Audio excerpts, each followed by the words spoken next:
这样子的时间，一起在这个地方来敬拜你。也有我们的敬拜蒙主你的悦纳。主，这个时候我们要从你的话语当中，我们彼此分享，恳求你的圣灵，使我们能够更多的明白主你的话语，也更加的明白主你的心意，让我们在整个生活的当中，可以以主你的心意成为我们生活的帮助，让我们行在主你的道路上。我们将下面的时间仰望，恳求主你的祝福，在你面前献上祷告，奉耶稣基督的名求。好，刚刚我听到我们有在讲商法，出门了要商法，可是最近我听到的是5件事情，就是伸手要钱花，伸手要钱花，哪5件事情？当你出门的时候，你记得要伸手要钱花。第一个伸是身份证，第2个是手机，第3个是钥匙，第4个是钱包，第5个是什么？伸手要钱花，第5个是什么？猜猜看。因为你们都还年轻，所以你们感受不到那个重要性。第5个就是老花眼镜。好，这个大概你如果有到脸书上的话，大概渐渐的就会看到方爱顺子里面，他就抄了这一段伸手要钱花。我相信在我们的生活当中，手机真的是离不开我们。那今天是大众传播主日，受派来到我们教会来请安报告。其实也大众传播就是跟我们生活上面这一些事情息息相关。我已经开始在学习一件事情，就是像比较我们是属于年轻人的聚会的时候，我已经不建议大家把手机拿起来，因为我知道很多人手机拿起来不是在看方爱顺子，不是在看脸书。脸书的台语怎么讲？我先问一下大家。脸书的台语怎么讲？有没有想过？脸台语怎么讲？书台语怎么讲？好，影册。好，下次你如果在台上听到人讲影册，那个人就是我。好，那我们在这个生活当中，我们其实跟传播是离不开的。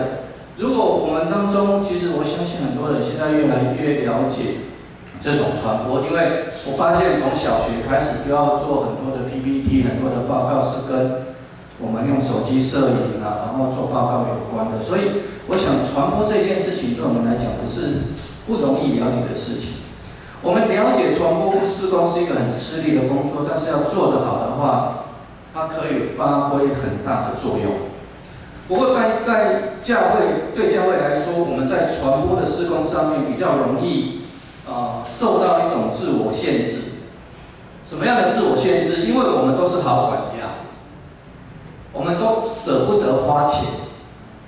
不过传播事工一定要什么？要花钱，而且花钱是为自己宣传，为自己花钱宣传是最基本的工作。你要让大家知道，你要先把自己推销出去，大家才会来收看我们所做的节目，不是吗？所以花钱为自己宣传，它是一个最基本的工作，而他的工作的每一个节目都是很花钱的。所以第一个我们要突破的是，我们一个好管家，我们可能舍不得花钱。第2个是在教会里面也需要去突破的，就是过去我们传统上我们都会从圣经里面学到一个教导，就是右手做的不要让左手知道。所以我们其实在教会里面，我们很在意一件事情，就是我们做什么样的事情，做什么样的事工，我们知道就好了，别人不一定知道，默默的行善。但是传播的工作不是这样，传播的工作要让人家知道，要让人家知道说，我们在做什么，人家才会来支持我们，人家才了解我们的理念，人家才知道我们做什么，他才愿意去支持我们要做的工作。所以有时候我们必须要把这一些的功课去做好，怎么样让弟兄姐妹了解，也知道说，传播虽然是一件花钱的工作，但是它要帮助我们把福音传到这个世界上面，让更多的人来了解福音。这是一个，如果传播有传播的神学的话，是传播神学，它需要去做的一个很重要的功课。传播其实一直在我们身边。我们常常讲的口耳相传就是一种传播。我们说这是小众媒体。我跟你讲，不要跟别人讲。然后他说，我跟你讲有一个人跟我讲，但是你不要跟人家讲到最后大家都知道，这是一种传播啊，不是吗？这是一种小众传播。现在网络很发达，我相信我们大概都知道，如果你要买一个台北市一个很有名的小吃，他会跟你讲说，我今天下午几点在哪一个路口要摆2个小时，在哪一个路口要摆3个小时。你要买的话，到那个路口来买，有没有？有。这也是一种传播。网络很发达，很多人靠网络就可以把他的产品卖出去。今天牧师在这个地方跟大家分享圣经的话语，是不是一种传播？也是一种传播。因为我的分享如果可以感动你，如果让你觉得说，真的是对我有帮助的，接着你会怎么样？你会跟人家讲说，今天我在礼拜的时候，我们牧师讲什么，那对我很有帮助，你会跟他分享，这就慢慢的传播出去。所以，我们一起来思考圣经的话语，我们一起来了解传播在我们生活当中其实是息息相关的，是息息相关的。那今天我希望从我们今天刚刚读的这一段的经文撒该的故事里面，我们一起来思考这个故事跟我们之间的关系。撒该的故事，我想如果你是从小在教会里面长大的人，大概对撒该这个故事一定会有印象。特别有印象的是他爬到树上，然后耶稣叫他下来。撒该的这一个字，它原本的意思很做处理的啦那撒该这个意思本身的意思是纯洁。如果你去看圣经的故事，这些人名里面，那个每一个人名都有他的意思。你把那个意思拿出来，跟他的生活做一个对照，你会发现，一件很有趣的事情，他的名字可能跟他的生活相符，要不然他的名字跟他的生活是完全相反。今天我们看撒该，大概就是跟他完全名字的本意相反。撒该他的父母应该很期待他成为一个纯洁的人，但是我们从圣经里面知道他是一个狡猾的人。我们从他这个人的身上的一些特质，我们来看他跟耶稣的关系，跟他的转变。圣经说撒该是一个税吏长，在罗马时代要做一个税吏长很不容易，因为就算是一个最基层的税务人员，他应该要认字，他应该要认得字。光认字这个就可以把罗马时代大概2/3以上，甚至更多以上的人怎么样过滤掉了嘛？因为大家都不认识字啊，所以最基础，他要能够认字。第二个，他要怎么样？他要知道钱怎么算，他要懂得数学，他要认识数字，要不然人家说我今天要抽你100块，给我1块，我会收下来，那怎么办？所以他要知道钱怎么算，能够受教育，代表撒该的家庭应该不错。他的父母亲也应该是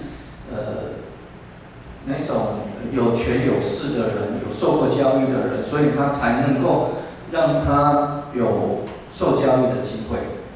他应该对数字很清楚，天生可能就是一个对数字很敏感的人，所以他对数字很熟。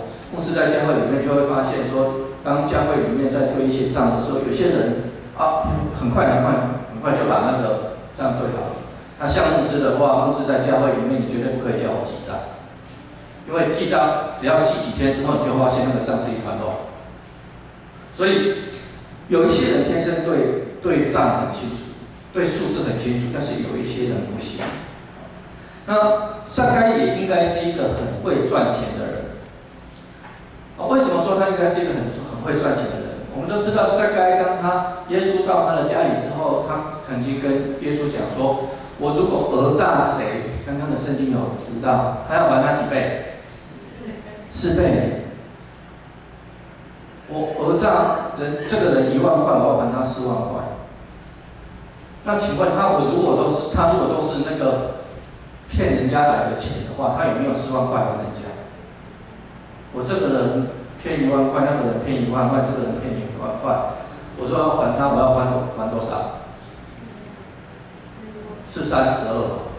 可是我只骗来3万块，我怎么要还他4万？所以我怎么还他那么多钱？所以对萨该来讲，他虽然会贪污一些钱过来，可是他还是用这些钱去赚钱，要不然他怎么样在他想要悔改的时候有那么多钱还去还给人家？好，所以他应该很会赚钱，他有教育基础，又对数字很好，加上他的背景，那让他成为当时候所谓税吏长，是一个领头的人。好，撒该是一个矮字，闽南语他们最喜欢讲“哎呀撒该，哎呀撒该”，所以身高一定不高。身高一定不高，是不是侏儒我们不知道，但是一定是不高的，一定是不高的。那一个个子矮的人，在当时候会不会受到歧视？现在个子矮的人会不会受到歧视？会。那时候个子矮的人会不会受到歧视？一定会受到霸凌。那这样的一个人，在他成长的过程当中，一定受过很多的嘲笑。现在我们常常还在笑他，不要撒该，不是吗？所以他要学习知识，在整个求学的过程当中，学习的过程当中，肯定会被排挤，肯定会被人家嘲笑。他的成长过程当中，一定有很多的伤害。也许你会跟牧师讲说，牧师，那他的家庭其实是很有钱的啊，他的爸爸是很有知识，他的爸爸妈妈是知识分子，所以他们其实有能力请家教来到家里面，是有可能有请家教来到家里面就教他教育，没有错。可是撒该总不可能不出去吧？他只要出去玩，会不会被人家欺负？会。所以撒该其实在他整个成长的过程当中，我们要了解他受到蛮多的伤害。圣经里面没有提到撒该的父母叫什么名字，从来也没有提过一个字跟他父母有关的，所以其实他不太可能是靠他的父母得到这个职位，他很可能是靠自己的努力得到这样的职位。就算他是靠父母的关系进到这样子的圈子里面，我相信他要坐稳那一个位置，他还是要努力。他的努力才是他成功的关键，因为他如果不努力的话，他的位置很快就会被人家取代掉。这个位置是一个肥缺呢。我们知道，只要是肥缺，就很多人盯着，不是吗？他可能会贪污，这是他自己讲的。那他很会贪污，我觉得跟他的过去的成长背景应该有关系。因为我常常会觉得说，这样子的行动是一种报复的行动，报复过去那一些歧视他的人。过去你欺负我，过去你歧视我，过去你不让我好过，那好，我现在有权有势了。我现在说我要抽你多少税，你就要给我多少税了，怎么样？我当然可以欺负回来，我当然可以报复回来，不是吗？我们社会常常也是这样子嘛，有看日剧的，大概就知道什么10倍奉还，对不对？10倍奉还是什么？你欺负我1分，我还你10分呢，10倍奉还。所以现在的社会是这样子的想法，不是吗？那撒该他会不会有？撒该一定会有。那只要他开始这样做之后，你想他还会不会有朋友？一定没有，一定没有。跟他在一起的人其实是什么？想要从他身上得到好处的，他不可能有什么知心的。大多数的人受到他的报复或者欺负或者他的贪污，对他来讲都是带着敌意的。所以我们可以讲，撒该是一个寂寞跟孤单的人。他没什么朋友，他的工作是肥缺，很多人想要争取，所以他在工作上也没有朋友。他贪污，所以他也没有一般的朋友，大家对他都很不友善。啊，这个就是撒该的现况，这个就是撒该的现况。当他听到耶稣的时候，大概他有一股好奇，这个人名声很大，很多人跟随他。特别是跟在他旁边的人有各式各样的人，有男的，有女的，有老的，有小的，甚至在这一群人里面有很多人跟撒该一样，是被以色列的犹太人的法律当成是什么罪人的人。犹太人的法律当成是罪人的人，不是说他犯了什么罪哦，是在宗教上面的罪。他们没有办法去做礼拜的人就是罪人，就不能得救。所以千万不来做礼拜，因为你不来做礼拜就是罪人。那怎么办？我这一个礼拜真的不能来做礼拜啊！我生病啊，躺在床上，你叫我怎么来做礼拜？那你就是罪人，不是吗？那罪人不能得救，不能得救，我要怎么办？怎么办？天堂就离我很远了，是不是？来不了，上不了天堂。你就要什么？你就要去祭司的面前，什么？带着一只羊、2只鸽子，去到那边做什么？献祭啊，献赎罪祭啊！我犯了罪了，我不应该，我要献赎罪祭。赎罪祭就是这样子，把我们罪赎了，接下来你就可以继续的来做礼拜，你就可以继续得救。所以。但是感谢上帝了，今天不会因为你一次没有来做礼拜，上帝就说你是罪人，你不能得救。耶稣基督对我们好，他这样子看这一切，在耶稣身边有很多这样子的人。想到这个地方，他开始有一些念头跑出来：耶稣可以接受这些罪人，可以不可能？可以不可以也接受？可不可以接受撒该？这个名叫耶稣的人，他到底是个什么样的人物？可以吸引这么多人的跟随，可以有这一些罪人也跟在他旁边。而我们刚刚讲的大概是撒该比较负面的一部分，或者说他比较受欺负的一部分。撒该也有正面的部分，因为他不怕嘲笑，他努力向上。他面对许多他不利的环境中，他没有被击倒，也没有自我放弃，所以他的成功不是偶然。很多时候我们会发现，其实，在我们自己在处的现在的环境里面，我们面对一些困难的挑战的时候，我们会不会自我放弃？有时候会，但是撒该没有，撒该一直很坚强的在他生活当中。去面对这些事情，我们对撒该是税吏这样子的角色，大概多多少少有一点不友善。我不晓得我们面对这个我们国税局的人员，我每天5月要到了，要报税了，我们当中大概有一些人也要报税了。那要报税的时候，就心里不太舒服，为什么要把这些钱交出去？那甚至这一些税务人员他还是四处去稽查，看看有没有谁怎么样报税没有报完全的。有时候我们可以退税比较高兴一点，可是叫我们又要补税的时候，心里又更不舒服。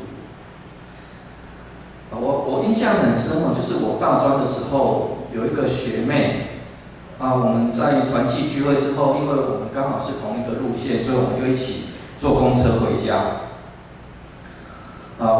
那在公车上面，我们聊天就聊到他爸爸的职业，他就很直接的讲说，他爸爸是税务人员，而且是查税的那一种，专门查税的那一种。我看他的反应的时候，我知道说他常常遇到这种时刻，很尴尬。为什么很尴尬？因为我的反应是愣在那一边，僵在那里。我从小在教会里面长大，耶稣的教训很清楚，要爱你的邻舍如同自己，要接纳每一个人。我常常在想说，我都可以爱啊，每一个人我都可以爱。可是就那一天，那个结束之后，那个晚上坐公车回家的时候，他讲到他爸爸是税务人员查税的那一种，我真的就愣在那里，因为我没有想过基督徒会是税务人员。从小到大都觉得撒该那个就是罪的，那个跟人家抽税的那个就是罪的。撒该遇到耶稣以后，他继续做错税了吧？那大概没有，他只是抽的比较公正一点，那是他的工作。所以我从那个时候才知道说，我们在讲要爱每一个人的时候，往往只是我们的知识知道说我们应该这样做，常常是我们的知识告诉我们要这样做，然后我们就以为我有这样做。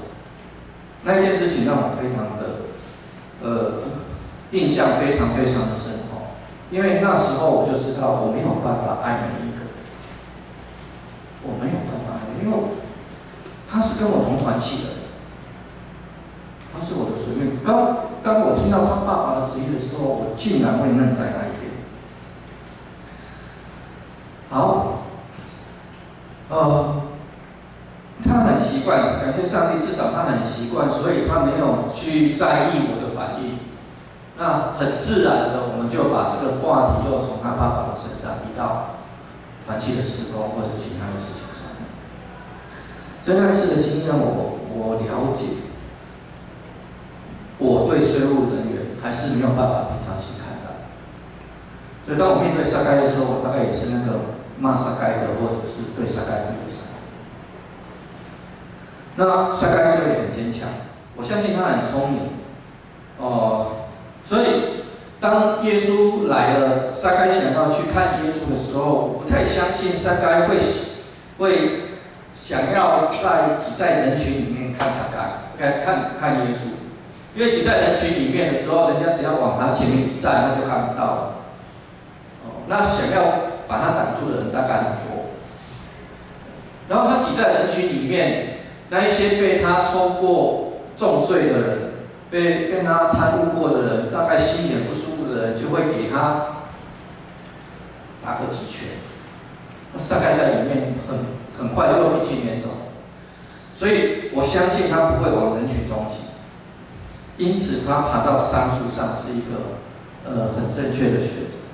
那你会也许我们也可以说，那个国税局的局长。爬到树上，在下面会不会笑他？会笑他，但是对撒该来讲，他有少被笑过吗？那从小被笑到大，有什么关系？多笑一次而已。他已经那个金刚不坏之身，你怎么笑我都没有关系。爬到树上就爬到树上，为了要看耶稣。接下来我们看耶稣的行动。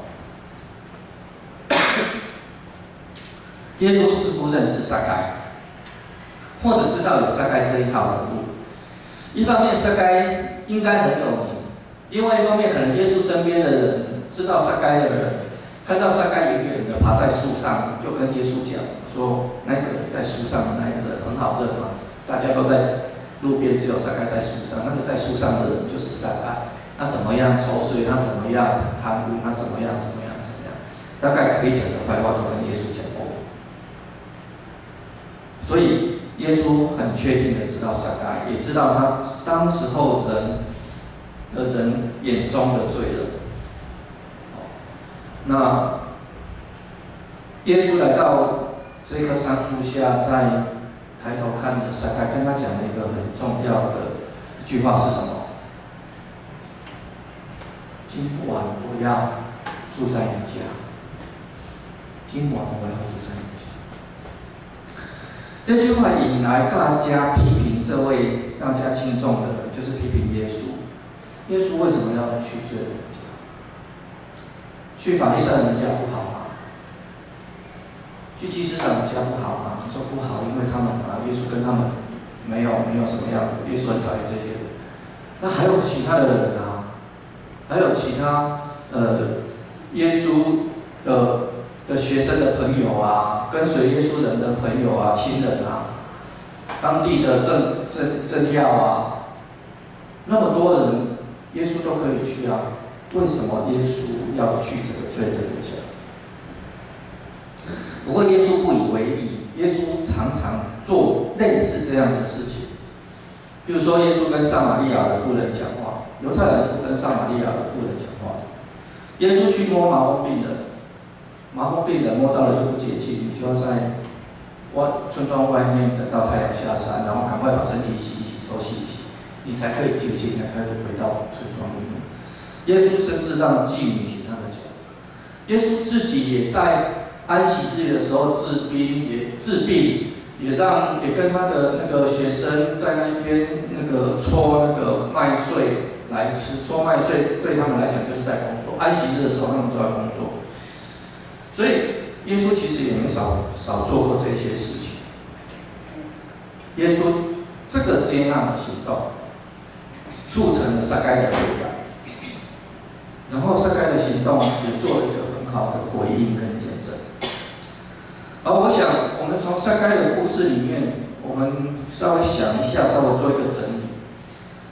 撒该是一个成功的人，但是他不是一个受欢迎的人。就我们现在社会的眼光来看，撒该有没有成功？有钱有势，当然成功了。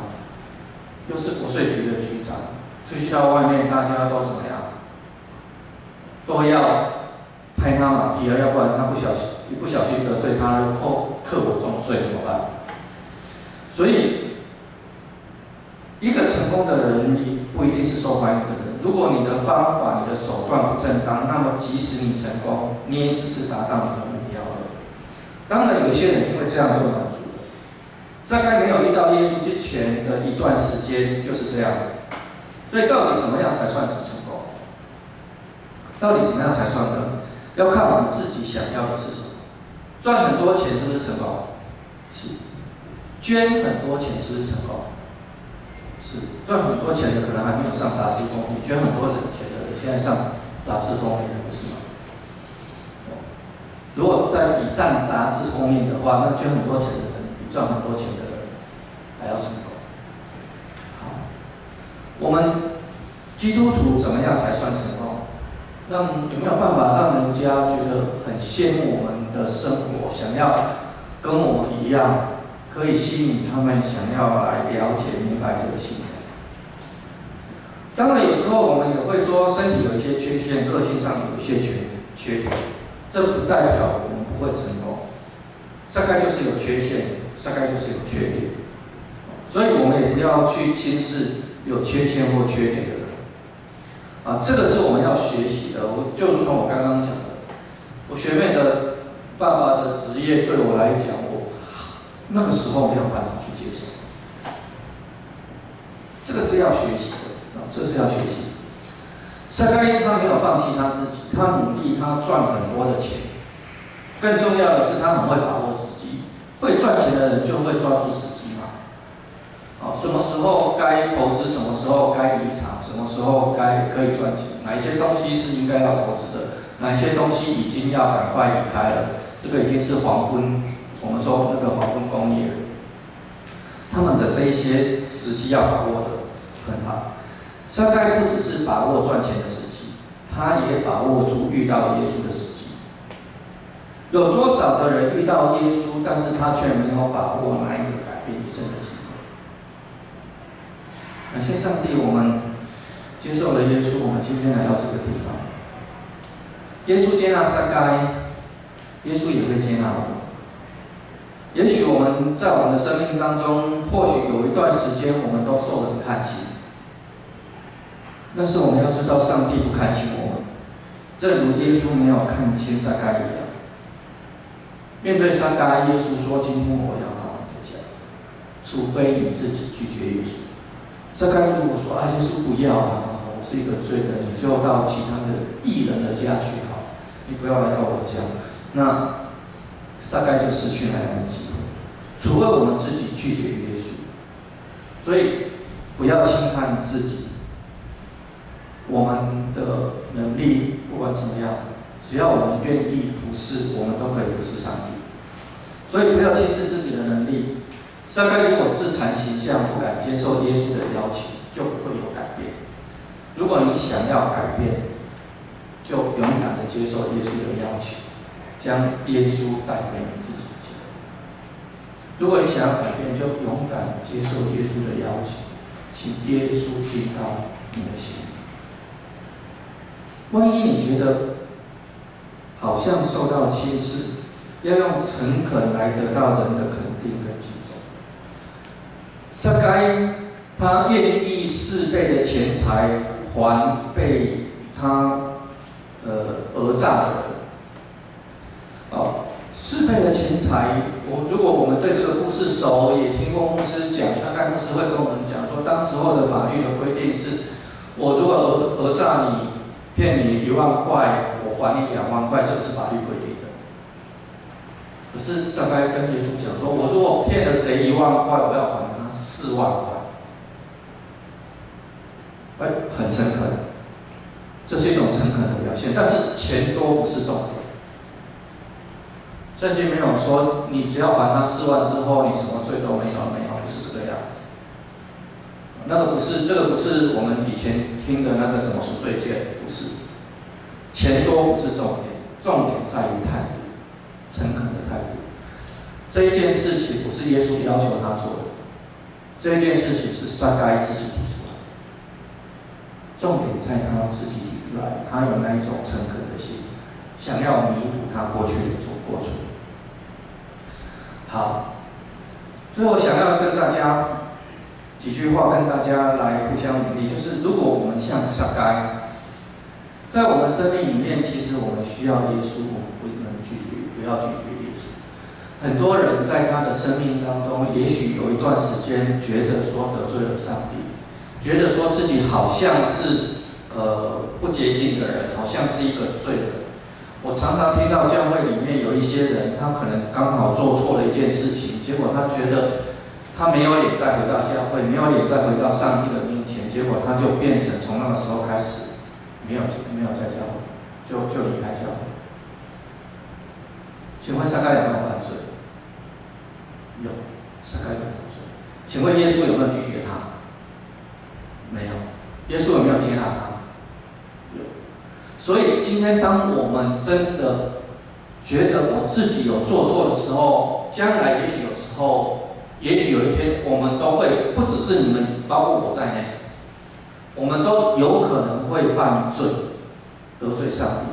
但是，请你记住一件事情：上帝仍然接纳，一定要回到上帝的面前，一定要回到上帝的面前，不要离开上帝。好，如果我们觉得我们其实不像撒该，因为撒该其实是一个真的在他过去的那些行为当中是不好的，但是我们还是需要耶稣，我们需要找到一个理由，爬上自己生命当中的那一棵桑树，在那边等待耶稣，把握时间，把握那个时机，让耶稣进到我们的生命。如果我们已经找到耶稣，我相信很多我们弟兄姐妹，我们当中一定有人已经找到耶稣。如果我们已经找到耶稣，我们就不要让耶稣离开我们的生命。也许就像我刚刚讲的，可能有时候会犯错，我们都不完全，但是不要让耶稣离开我们的生命。要像撒该一样紧紧抓住这个机会。我们一起来祷告。天父上帝，我们真的在你面前恳求你的圣灵祝福在我们当中。我们从撒该的身上，我们知道，许多时候我们会无意当中得罪你，因为这样子的罪恶感，也许我们就渐渐的离开你，渐渐的离开教会。但是主，你其实没有要我们离开。主，主你其实是接纳每一个人。恳求主你让我们更清楚明白，在我们的生活当中，我们要与你亲近，我们要紧紧的跟随你。我们知道你要让我们过去所受到的伤害也得到医治。恳求主你的圣灵跟我们每一个人同在，继续的带领保守我们每一个人的生命，让我们要离开主你的道路。祷告奉耶稣基督的名求。